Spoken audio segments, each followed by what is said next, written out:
যে জামাত বলছে সৎ লোকের শাসন চাই, আল্লাহর আইন চাই, আমাকে দেখান তো এইবার কোন জায়গায় আমির সাহেব আল্লাহর আইন চাই একটা বক্তৃতা করছে কিনা দেখান তো।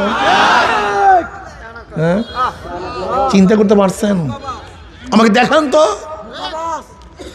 জামাতের বন্ধুরা, দুই করে করজোরে হাত ধরে বলছি, তোমরা আমাদের উপর অপবাদ শুনছো। কালীশ্বরী ইউনিয়ন শাখার উদ্যোগে আজকে এই গণসমাবেশের সম্মানিত সভাপতি, আমাদের প্রার্থী, শ্রদ্ধাভাজন ওলামায়ে কেরাম, সর্বস্তরে ইসলাম প্রিয় দেশপ্রেমী ভাইয়ের আমার, রাজনীতি কেন, স্টেট কেন সৃষ্টি হয়েছে, রাষ্ট্রের প্রয়োজনটা কি, এই বিষয়ে আমরা অনেকে জানি, অনেকে জানি না। স্টেট সৃষ্টি হওয়ার মূল কারণটা হলো এই, ধরে নেন আপনাদের কালীশ্বরীর এক মাস্তান গুন্ডা এক নিরীহ ব্যক্তির, সাধারণ ব্যক্তির বাড়ি দখল করেছে। আচ্ছা বলেন তো, নিরীহ ব্যক্তি কি ওই গুন্ডার সাথে মোকাবিলা করতে পারবে? এখন বাড়ি পাবি কিভাবে? এখন বাড়ি উদ্ধার করবে কিভাবে? স্টেট, রাষ্ট্র কি বলে, এই নিরীহ ব্যক্তি তোমার কোনো টেনশন নেই, আমি তোমার পাশে আছি, তোমার বাড়ি উদ্ধার করার দায়িত্ব আমার। এর নাম রাষ্ট্র। রাষ্ট্র কি জিনিস? আপনি ক্ষুধার্ত, আপনি ক্ষুধার্ত, কামাই করার যোগ্যতা আপনার মধ্যে নাই, অথচ আপনার পেট তো চায় খাওয়া, আপনার প্রয়োজন খাদ্য, কিন্তু আপনার যোগ্যতা নাই। রাষ্ট্র কি বলে? আমি রাষ্ট্র, তোমার কোনো টেনশন নাই, তোমার ক্ষুধা নিবারণের দায়িত্ব আমার। এর নাম রাষ্ট্র। রাষ্ট্র কি জিনিস? আপনি বস্ত্রহীন, আপনি বস্ত্র ক্রয় করার মতো টাকা কামাই করতে পারেন না, কিন্তু আপনি শীত, তো প্রচণ্ড শীত, শীত নিবারণ করবেন কিভাবে? কি মারা যাবেন? না। রাষ্ট্র কি বলে? আমি রাষ্ট্র, তোমার বস্ত্রের দায়িত্ব আমার, আমি তোমাকে বস্ত্র প্রদান করবো। এর নাম রাষ্ট্র। রাষ্ট্র কি জিনিস? আপনি গৃহহীন, আপনার ঘর নাই, কোথায় থাকবেন?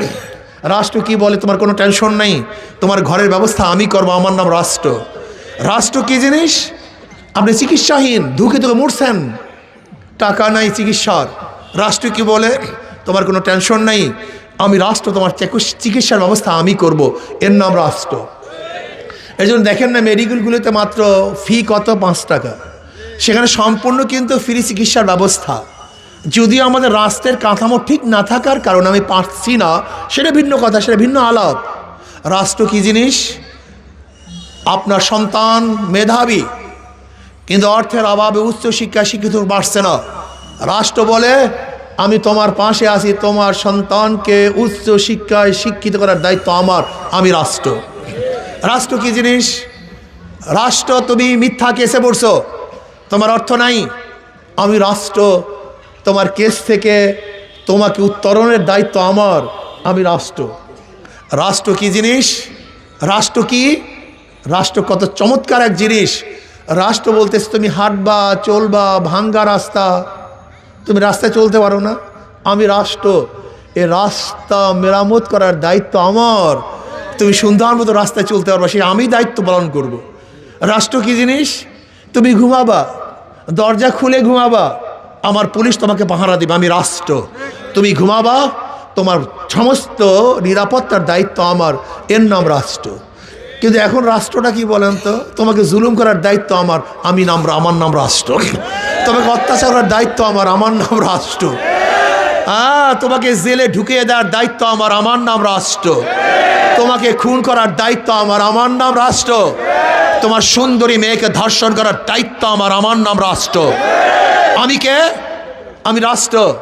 এই বিদেশ থেকে, আমার দেশ থেকে বিদেশের টাকা পাচার করার দায়িত্ব আমার নাম রাষ্ট্র। আমি রাষ্ট্র কি? আমি রাষ্ট্র। আয়না ঘরে তোমাকে ধুকে ধুকে মারার দায়িত্ব আমি গ্রহণ করলাম, আমার নাম রাষ্ট্র। আমি কি? তোমাকে গুম করার দায়িত্ব আমি নিলাম, আমার নাম রাষ্ট্র। না, এর নাম রাষ্ট্র না, এটা রাষ্ট্র না, এটা রাষ্ট্রের নামে কলঙ্ক, এটা রাজনীতির নামে কলঙ্ক। রাজনীতি কি? রাজনীতি রাজার নীতি। রাষ্ট্রের বড় পথকে বলা হয় রাজপথ, হাঁসের বড় হাঁসকে বলা হয় রাজহাঁস, নীতির সর্বশ্রেষ্ঠ নীতিকে বলা হয় রাজনীতি। সর্বশ্রেষ্ঠ নীতি যদি রাজনীতি হয়, এখানে চোরদের কাজটা কি? এখানে ডাকাতদের কাজটা কি? এখানে গুন্ডাদের কাজটা কি? এখানে খুনিদের কাজটা কি? এটা ভালো লোকের কাজ। এখানে গুন্ডাদের কোনো কাজ নেই, ডাকাতদের কোনো কাজ নেই। এখানে কাজ হলো আলেমদের, চরিত্রবান ব্যক্তিদের। তা বলতে পারেন যে ঘটনা কি? দেখেন, ঘরের মধ্যে যদি মালিক না থাকে সেখানে সাপ বিচ্ছু বাসা বাঁধে। মালিক যদি জমিনে না যায় সেখানে জঙ্গল হয়। আবার মালিক যদি ঘরে যায় সেখান থেকে সাপ বিচ্ছু পালাতে বাধ্য হয়। যদি আবার মালিক জমির মধ্যে যায় সেখানে আবার সুন্দর ফসল ফলে।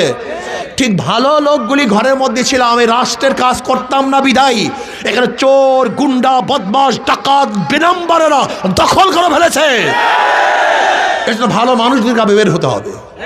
কোথায় সেই ভালো মানুষ? কোথায় আবু বকর? কোথায় ওমর? কোথায় ওসমান? কোথায় আলী? কোথায় খালিদ বিন ওয়ালিদ? তোমরা আসো, রাষ্ট্রকে গঠন করো। ফজলুল করিম তুমি কোথায়? সৈয়দ ইসহাক তুমি কোথায়?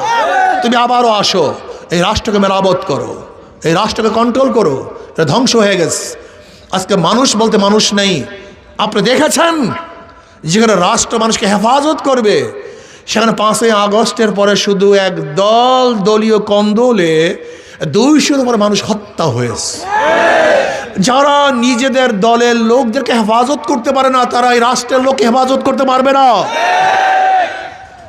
আপনি চ্যালেঞ্জ দিলেন, আমি চ্যালেঞ্জ দিলাম, লিখে রাখেন, যাদের কাছে নিজেদের দলের লোক নিরাপদ না তাদের কাছে রাষ্ট্রের লোক নিরাপদ হতে পারে না। আচ্ছা বলেন তো, যে চোর সে মায়ের নাকে সোনাও চুরি করে, যেটা জালেম ও বাবার সাথেও জুলুম করে, মায়ের সাথেও, স্ত্রীর সাথেও, ওর আব্বার জুলুম। কিন্তু যে ব্যক্তি চোর না, সে শত্রুর টাকাও চুরি করতে পারে না। যে জালেম না, সে শত্রুর সাথে জুলুম করতে পারে না। আমি বিশ্বাস করি আমার মাওলানা সে চোর না, আব্দুল মালিক আনোয়ারিও চোর না, ও শত্রুর টাকাও চুরি করতে পারবে না। ও জালেম না, ও শত্রুর উপরে জুলুম করতে পারবে না।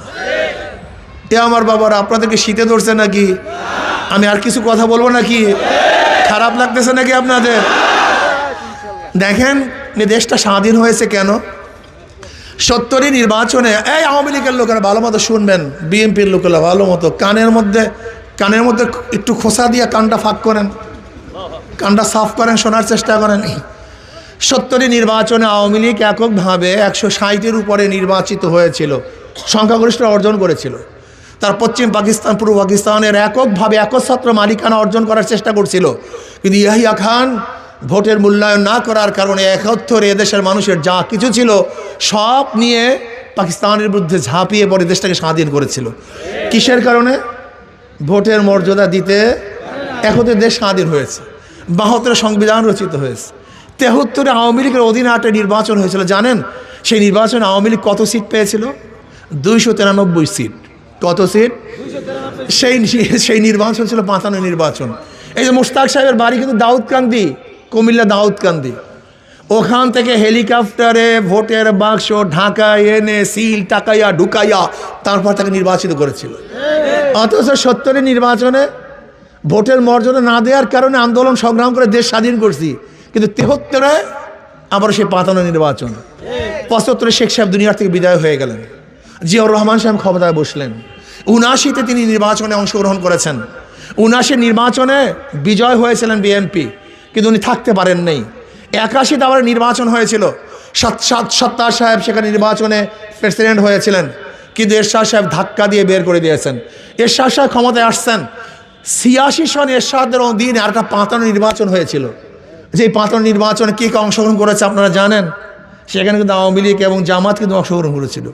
অন্যকে অংশগ্রহণ না করলেও অভ্যাস আছে আমাদের। যাই হোক, 86 নির্বাচন 55 নির্বাচন ছিল। এরপর আন্দোলন সংগ্রাম। 1991 সালে এক নির্বাচন হয়েছিল, যে নির্বাচনে প্রথম খালেদা জিয়া ক্ষমতায় বসছেন। আমরা ভেবেছিলাম এইবার দেশ ভালো হবে, শান্তি পাবে, মুক্তি পাবে।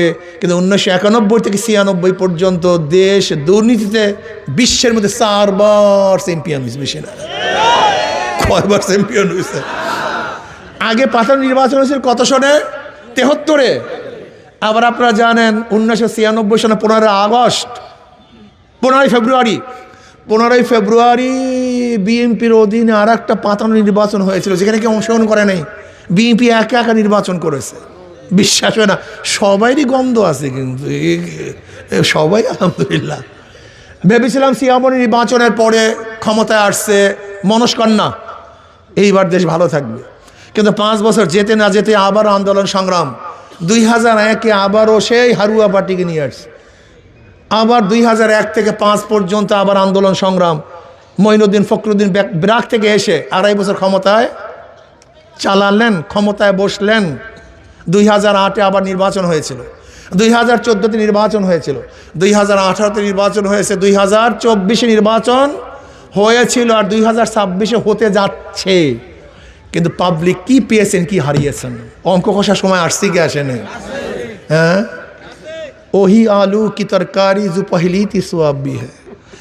এক কবির দরবারে এক খাদেম ছিল, তাই কবি রাজার বিরুদ্ধে কবিতা লিখতেছিল, সুতুমসাজি জুফাকারি জু পহলি তি সোয়াব ভি হ্যায়। কল রাজার অত্যাচার অবিচার প্রথম থেকে যে শুরু হয়েছে আজ পর্যন্ত একইভাবে চলতেছে, এর কোনো পরিবর্তন নেই। পরবর্তীতে খাদেম সাহেব দেখে এই লেখছে, আবার সামনে খাদেম সাহেব লিখতেছে ওহি আলু কি তরকারি জু পহলি তি সোয়াব ভি হ্যায়। এই কবি সাহেবের দরবারে প্রথম থেকে যে আলু তরকারি দিয়ে খানা শুরু করছে, আজ পর্যন্ত গোস কপালে জোটে না, ওই আলু তরকারি চলতে আছে। ঠিক ওহি আলু কি তরকারি জু পহলি তি সোয়াব ভি হ্যায়। এই জনগণের ভাগ্যের কোনো পরিবর্তন আজ পর্যন্ত হবে না, হতে তাহলে কেন? একজনের নাম এ, একজনের নাম বি, একজনের নাম সি। এও চোর, বিও চোর, সিও চোর। এ কি ভাই? B, C. ক্ষমতা আছে, কি করবে? হটাও এ, বসাও বি, কি করবে? হটাও বি, বসাও সি, কি করবে? কারণটা কি? দল এবং নেতার পরিবর্তন হয়েছে, আদর্শ নীতির পরিবর্তন হয় নাই। এই জন্য শুধু নেতা নয়, নীতির পরিবর্তন চাই। প্রিয় ভাইয়ারা আমার, একটা বার হাত তাকে পরীক্ষা করুন। বলতে পারেন হুজুর জামাত ইসলাম না, জামাত আর ইসলাম নাই, জামাতের নামে ইসলাম। হাকিমউদ্দিন তুলে দিয়েছে। আমি আশ্চর্য হয়ে যাই যে জামাত বলছে সৎ লোকের শাসন চাই, আল্লাহর আইন চাই। আমাকে দেখান তো এইবার কোন জায়গায় আমির সাহেব আল্লাহর আইন চাই একটা বক্তৃতা করছে কিনা, দেখান তো। হ্যাঁ, চিন্তা করতে পারছেন? আমাকে দেখান তো। জামাতের বন্ধুরা, দুই করে করো জোরে হাত ধরে বলছি, তোমরা আমাদের উপর অপবাদ শুনছো। দেখো, জামাতের চেয়ে মিথ্যা বলার লোক গোটা দুনিয়ার মধ্যে দ্বিতীয় আছে বলে আমার মনে হয় না।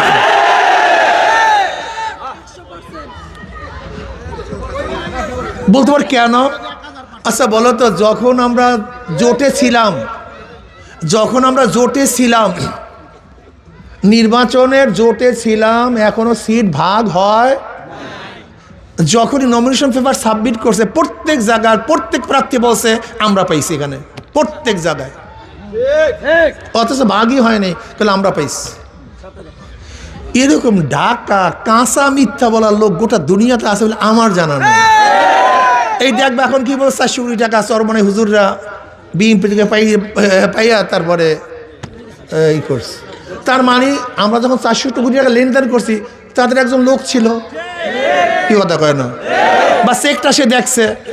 আপনি তাদেরকে বলেন ভাই যে লেনদেন করছে ছবিটা দেখান, যেহেতু আপনি ছিলেন, অথবা যে চেকে লেনদেন রয়েছে চেকের নাম্বারটা দেন। আল্লাহ আমাদেরকে মাফ করে দেন। শোনেন, আমি স্পষ্ট বলছি, ভালো মতো লিখে রাখেন। ওই যে খ্রিস্টান ভদ্র মহিলা যখন জামাতের আমিরকে প্রশ্ন করছে, আপনারা যদি ঈশ্বর যদি আপনার ক্ষমতায় নেয়, আপনার কোন নীতিতে কোন আইনে দেশ চালাবেন? তখন স্পষ্ট বলছে যে আমরা শরিয়া ভিত্তিতে দেশ চালাবো না, প্রচলিত নিয়মে দেশ চালাবো। এবং ব্যাখ্যাকারী স্পষ্ট বলছে যে হ্যাঁ, আমির সাহেব বলেছেন আমরা প্রচলিত আইনে দেশ পরিচালনা করব। যদি প্রচলিত নিয়মেই দেশ পরিচালিত করি, তাহলে আওয়ামী লীগ দোষটা কি করছে? বিএনপির দোষটা কি? এই যে মাসুদ সাহেব আপনাদের এলাকা, সেদিকে এক জায়গায় বলছিলাম, আমি বলছিলাম মাসুদ সাহেব ফখরুদ্দিন সাহেবের একটা বক্তব্যকে খুব সুন্দরভাবে প্রোটেক্ট করেছিলেন যে শরিয়াকে বিশ্বাস করি না, বেঈমান হয়ে যায়। কিন্তু এখনো তো আপনার শরিয়া অনুযায়ী দেশ চালাবেন না, এখন আপনি বলেন আপনি কি হবেন? এই প্রশ্ন আপনার কাছে, আপনার কাছে। প্রিয় ভাইয়েরা আমার, আমি বুঝি না জামাতের আমির সাহেব এক জায়গায় দেখলাম যে পুরুষ বন্ধুরা যান, মহিলা বন্ধুরা আসেন, আমরা বৈষম্য দূর করব। আচ্ছা আমাকে বলেন তো, মহিলা এবং পুরুষের মধ্যে বৈষম্য করছে কে? এই পর্দার বিধান কে করছে? এখন আমরা যদি বলি বৈষম্য দূর করবো, আসেন, ইমানের অবস্থা কি আমি জানি না। এই মুফতিয়ানে কেরাম আসেন, আপনার ফতুয়া দেবেন আমি জানি না, কিন্তু আমি জানি না বাবা। ক্ষমতার কপালে পিসা মারি, ঝাঁটা মারি না। নূহ আলাইহিস সালাতু ওয়াস সালাম 950 বছর মাত্র 40 জন মানুষ এক রওয়ায়াতে হেদায়েত করেছেন, অন্য রওয়ায়াতে মাত্র 70 জন, কোন এক রওয়ায়াতে 80 জন। তার নবুয়াতের কোনো কমতি হয় নাই। ইসলামী আন্দোলন বাংলাদেশ কিয়ামত পর্যন্ত যে একটা সিট না পায়, কোরআন ও সুন্নাহর বাইরে যাবে না, যেতে পারে না ইনশাআল্লাহ।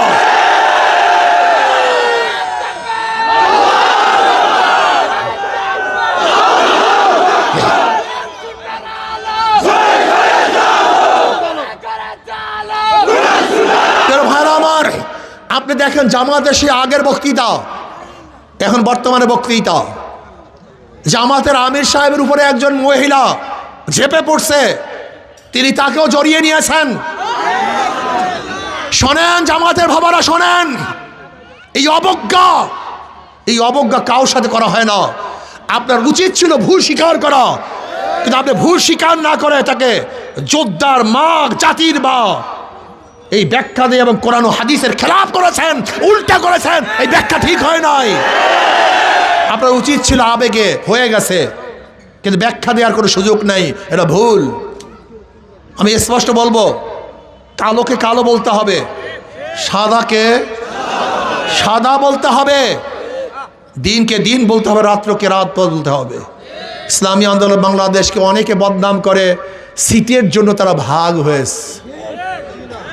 যদি সিটের জন্য ভাগ হই, তাহলে ধরে নেন একা থাকলে কি সিট পাওয়া যায় না, জোটে থাকলে সিট পাওয়া যায়? তা সিটের জন্য ভাগ হলে তো জোট করতাম, তা ভাগ হইলাম কেন? বোকা নাকি? এতটুকু সেন্স নাই মিয়া, মাথার মধ্যে এতটুকু সেন্স নাই? যদি সিটের লোভেই ভাগ হই, তা জোটে থাকলে সিট পাওয়া যায় না, একা থাকলে সিট পাওয়া যায়? কথা বলেন না কেন? তা আমরা একা হইলাম কেন? না, আমরা জোটের থেকে ভাগ হয়ে সিটের জন্য নয়, ইসলামের জন্য, শরিয়ার জন্য, কোরআন ও সুন্নাহর জন্য।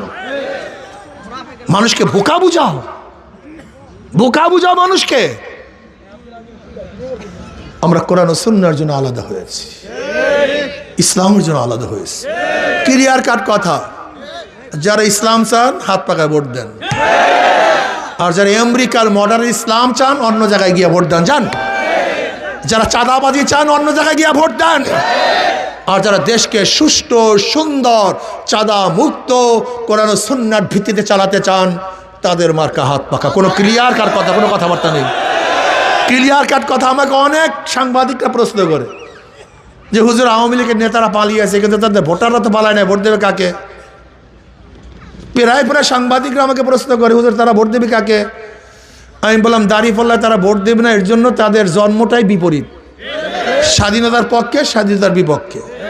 এর জন্য দাঁড়িপাল্লায় তারা ধানের শীষে ভোট দেবে না। 5ই আগস্টে যত কেস, মামলা, হামলা, চাঁদাবাজি তারা করছে, কাজী ধানের শীষেও ভোট বাকি থাকে একটা।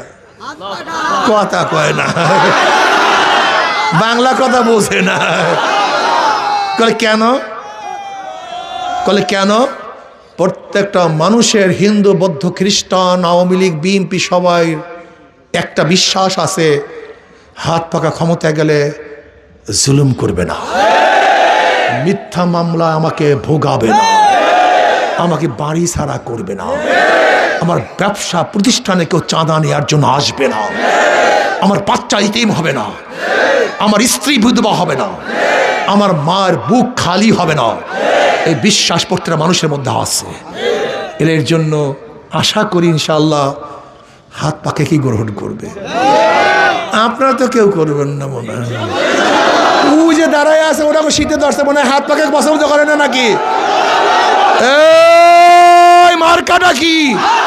মুসলিম হিন্দুর, ধনী গরিবের, পুরুষ মহিলার, সবার মার্কা, শান্তির মার্কা, সবার মার্কা, ইসলামের মার্কা, শরিয়াতের মার্কা, বিজয়ের মার্কা। নারায়ে তাকবীর। মার্কাটা কি? ইনশাআল্লাহ আমরা এবার ইনশাআল্লাহ এমন ভাবে কাজ করব যেন হাত পাকাকে বিজয় করবই করবে ইনশাআল্লাহ। ধন্যবাদ সবাইকে, শুক্রিয়া। আগামী 7 তারিখ আমি যেন শুনি বাউফলে একটা সমুদ্র হয়েছে। ওই সমুদ্র কোনো পানির সমুদ্র না, সমুদ্র যেন মানুষের সমুদ্র হয় ইনশাআল্লাহ। রাজি আছেন ইনশাআল্লাহ? আর একটা কথা, অনেকের মধ্যে ধোকায় পড়ছেন, জোটেছিলাম ইসলামী আন্দোলন ওইটা করছে সেইটা সব ইসলামের জন্য করছে, ইসলামের জন্য ছিল, ইসলাম নাই সেখানে নাই। কথা ক্লিয়ার? কি কথা ঠিক আছে ইনশাআল্লাহ? ভিডিওটি সকলে শেয়ার করবেন। ধন্যবাদ।